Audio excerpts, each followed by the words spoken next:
Après 2 ans de travaux, le cinéma de Jenin peut enfin réouvrir ses portes au public.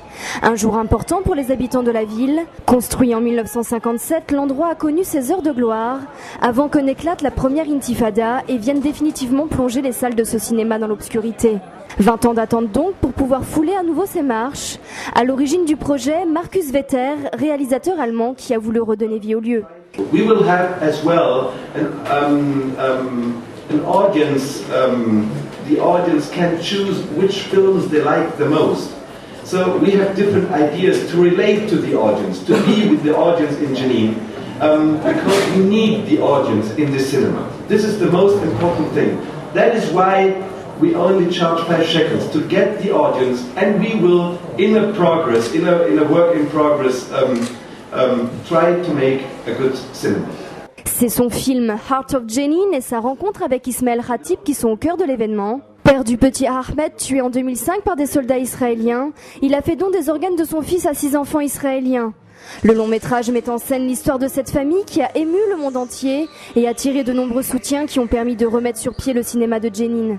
C'est notamment grâce au gouvernement allemand ainsi qu'à des organisations européennes que les habitants de la ville ont aujourd'hui de nouveau accès à l'art et à la culture. Des personnalités ont elles aussi participé activement au projet, comme Bianca Jagger, ancienne icône de mode reconnue comme avocate spécialisée dans la défense des droits de l'homme.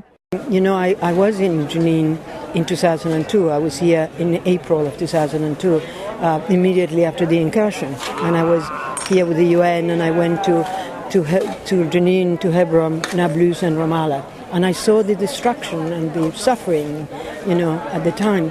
And so for me, it was a dream. It was a symbol of hope, and it is very important because it's opening the doors for Palestinian children and young people and people as a whole to be able to have access to dreams and to a vision and to cinema and to a cultural, you know, life. La cérémonie d'ouverture s'est poursuivie dans le jardin du cinéma où chacun a pu profiter du cadre à sa guise avant de trouver la meilleure place pour assister à la projection tant attendue de Heart of Jenin. Le festival se poursuivra 2 jours durant en continuant d'attirer petits et grands autour de différentes activités qui redonneront définitivement vie à l'endroit. Pour PNN, Caroline Potier.